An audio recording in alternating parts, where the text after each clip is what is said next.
যে ফাঁকা মাঠে এখন বাতাস খাচ্ছি এ কিন্তু আপনি কখনো শহরে পাবেননি। শহরে সবসময় গাড়ি, সবসময় কিন্তু মানুষের যাতায়াত, একটা কিন্তু গরমের অস্বস্তিকর ব্যাপার। ফাঁকা মাঠে একদিন আসবেন, সময় কাটাবেন, দেখবেন কত সুন্দর লাগে। ফাঁকা মাঠে ফাঁকি মারতে কে কে ভালোবাসেন বলুন। নমস্কার বন্ধু মনে, এখন আমি আসছি আমানকার গ্রামের মাঠে। এখন আমানকার ধান কাটার কিন্তু কাজ চলছে, পিছনে কিন্তু ধান কাটার গাড়ি চলছে।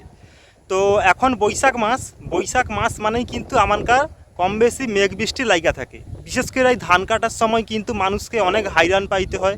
প্রায় সময় কিন্তু এই বৈশাখ মাসে আমানকার ধান কাটার সময় বৃষ্টি হয়। তো পর কিন্তু আবার নিম্নচাপ হয়েছে, তো সেই জন্য বৃষ্টি হওয়ার সম্ভাবনা আছে। মানুষ কিন্তু জোর কদমে ধান কাটার কাজ কিন্তু চালিয়ে রাখছে। এখন যদি একবার বৃষ্টি হয়ে যায়, এই যে পিছনে মাটির রাস্তা আছে, মাটির রাস্তা কিন্তু একবারে অবস্থা খারাপ হয়ে যাবে। আর একবারে খারাপ হলে কী হবে, এখন তো চেন গাড়িতে ধান কাটতেছে, আর চেন গাড়িতে কাটার পরে ট্রাক্টরে গিয়ে ঘরকে আবার ধান যাবে, তো ট্রাক্টর কিন্তু ওই মাটির রাস্তার উপরে চলবে না। তো সেই জন্য মানুষ কিন্তু খুব চিন্তার মধ্যে আছে। বিকালবেলা কিন্তু এই যে মানুষ কাজ ঝাড়ছে, কাজ ঝাড়া কিন্তু এবার ঘর ঝাড়ে, দেখতে পাইছো বিকালবেলা কেউ ঘর ঝাড়ে, কেউ দাঁড়া দেখে ভিডিও করে করে ভিডিও করে, কাজ বাজ কিছু নেই। এধারটা কিন্তু মেশিনে কিন্তু ধান কাটে দিছে, কায়ো কাটছে, কায়ো কাটা চলছে। তো মেশিনে যে এখন ধান কাটা হবে, মেশিনে কাটার পরও কিন্তু জমিনে কিন্তু গাড়ি অনেক জায়গায় কিন্তু বুসি যাটে, কারণ মাটি কিন্তু এমনিতেই কিন্তু ভিজা। আর জল হলে কিন্তু আরও কিন্তু কাদা বাড়বে, তখন কিন্তু কাজ আমানকাকে বন্ধ রাখতে হবে। এমনিতে তো নিম্নচাপ, তারপরে আবার কিন্তু এই মাঠে আজকে কিন্তু হেভি বাতাস দেয়, গরমকাল। আর এই ফাঁকা মাঠে বাতাস খাইতে কিন্তু হেভি ভালো লাগে। তো কে কে কাজ করার পরে কিন্তু এরকম ফাঁকা মাঠে ফাঁকি মারো একটু বলো।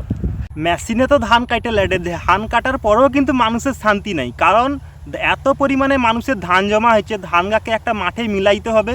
আর এত গরমের মধ্যে কিন্তু সেগুলাকে লোডঘাট করা, পা মারা, আবার ঘুরিয়া বিকালবেলাকে গুছানা একটা চাপের ব্যাপার। তো মানুষ একসঙ্গে একটা হাইরান হয়ে যায় এই বৈশাখ মাসে কাজের সময়। তো এমনিতে তো মানে মেঘ বৃষ্টির একটা চাপ থাকে, তারপরে আবার কিন্তু একসঙ্গে এত ধানকে লোডঘাট করতে মানুষের কিন্তু অনেক কষ্ট হয়। আমি মাঠকে আসছিলি, আমার ঘরে ধান হাতে হচ্ছে ধান কাটা হয়েছে, তারপরে কালকে ধান কাটছি, আজকে কিন্তু বিড়াকে বাইঁধে নিতে হয়েছে। তো সেগুলাকে আবার বিল থেকে রাস্তাকে তুলে আমার বাবা হচ্ছে ঠেলাই কেড়ে লিয়া ঘর যাবে, তো সেগুলাকে মাথায় করে বইলি। তো তার ফাঁকে এই ভিডিওটা বানাইলি। তো ভিডিওটা কেমন লাগলো আপনারা কিন্তু কমেন্টে একটু বলবেন, আর যদি ভালো লাগে ভিডিওটি লাইক দিয়ে চ্যানেলটি সাবস্ক্রাইব করবেন।